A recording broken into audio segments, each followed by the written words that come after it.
So guys, the other day I did a showcase of the Season 2 Arena Pass, essentially just glossing over what all of the content in it is. So I didn't really talk too much about the overall cosmetics. So that is what I'm going to be doing today in essentially a ranking video of all of the skins in the Season Pass. So in total there are 80 tiers, 11 of which have skins as far as I'm aware. Now this doesn't include weapon skins, it is just the main costumes of all of the characters. But before I do get into it, make sure you are subscribed to the channel with the notification bell turned on to never miss a piece of Star Wars Hunters news. But without wasting any more time, let's jump straight into it.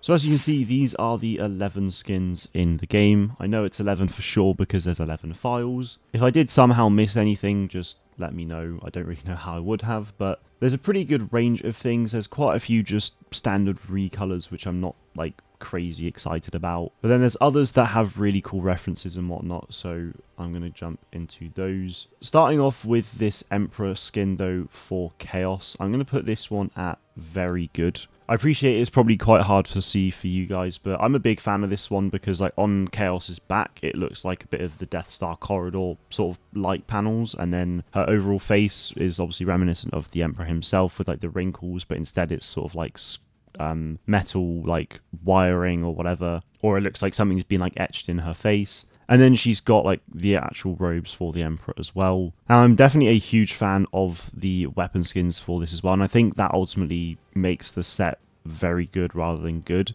I don't necessarily think it's like the best skin, but it is definitely very cool. I think something that would make it go a long way, especially with it being the Emperor themed, would actually be having some kind of like electrical spark from somewhere, or just some VFX for that. I think that would actually be so cool. Then we have Carmine Jedi for J3. This one is essentially just a recolor from his other, default skins, but I actually am a big fan of this one personally. Like, I love the red and the yellow together. It stands out quite a lot, obviously, with it being red, and red is also my favorite color, so that kind of helps. But yeah, it's obviously just a recolor, but it is good. I do like it, and I think I definitely will be using it. And then we have the Death Trooper for Sentinel. Now, I think this is a very good one, personally. I don't particularly think any of these cosmetics are insane. I also don't think anything is bad. Meh, to me, is just like, it's fine, but I don't really care that much for it, which is essentially most of these recolors. But for the Death Trooper, it would have been nice if there was actual Death Trooper, like, speech patterns. I feel like that's something that this game is missing at the moment. It's just, the cosmetics themselves are awesome, but I feel like there's that extra step that can take it from legendary to mythic or whatever, where,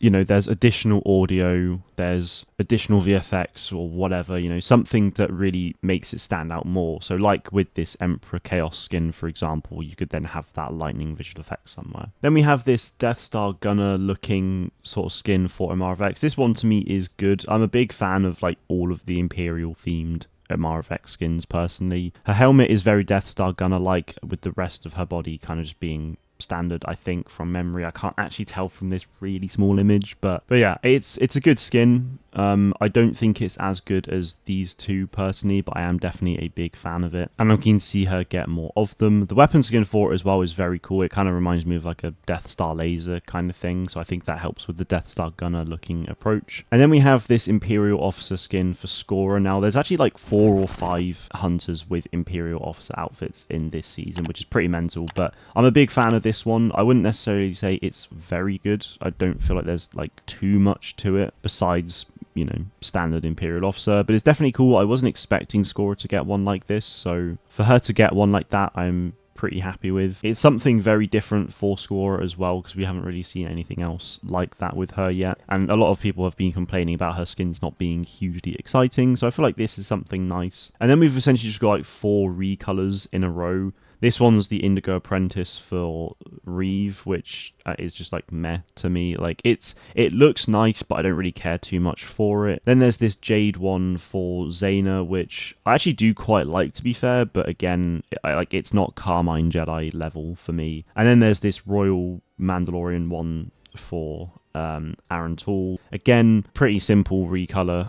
There's nothing to me that's like, oh yeah, that's really nice. It's just, I think it's free in the Arena Pass, and it doesn't like interest me hugely. This one for Utuni I would actually put at good, in all fairness, because it's very yellow, it's very bright, it's very different from his default outfit, or their default outfit I should say. There are two of them. This to me is a bit like the Carmine Jedi. It's obviously just a recolor, but it's a really nice one in my opinion, and I can definitely see myself using it. Whereas with these three, I'm not that fussed about them. I've got skins for these guys that I've got skins for these three that I would use on top of any of these ones, so that's kind of why they're there. Then we have this Imperial officer skin for Diago. Now, for me personally, I'm actually going to put this on very good, because for me this is very different to like normal Diago's outfit, and it's Mimban inspired. So for those who might remember, there was that kind of like drill sergeant kind of guy in Solo that, I mean, just seemed a bit of a dick really, but I think this outfit is very much inspired by him. It's kind of like the longer trench coat officer outfit. It's kind of wet and muddy conditions and stuff, so I'm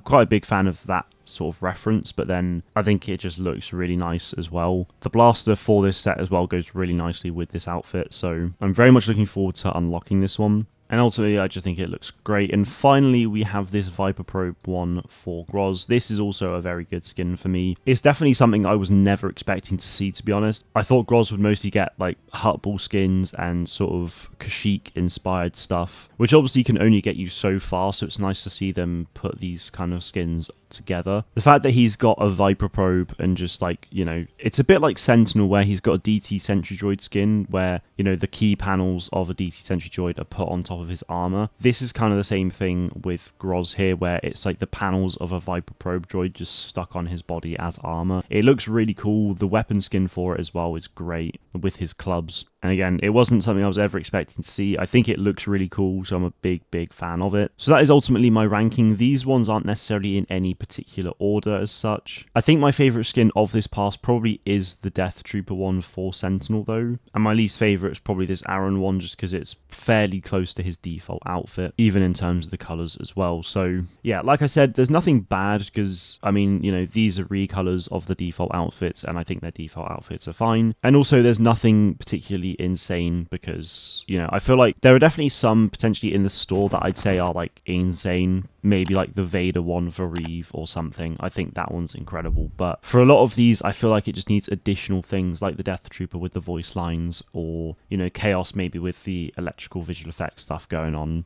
I feel like there's definitely ways, you know, cosmetics can be improved, and I did do a video on that a couple weeks ago or last week, so check that out if you haven't already. And let me know your ranking of this Arena Passes cosmetics in the comments below. That is it from me today though. Thank you all very much for watching, and may the force be with you always.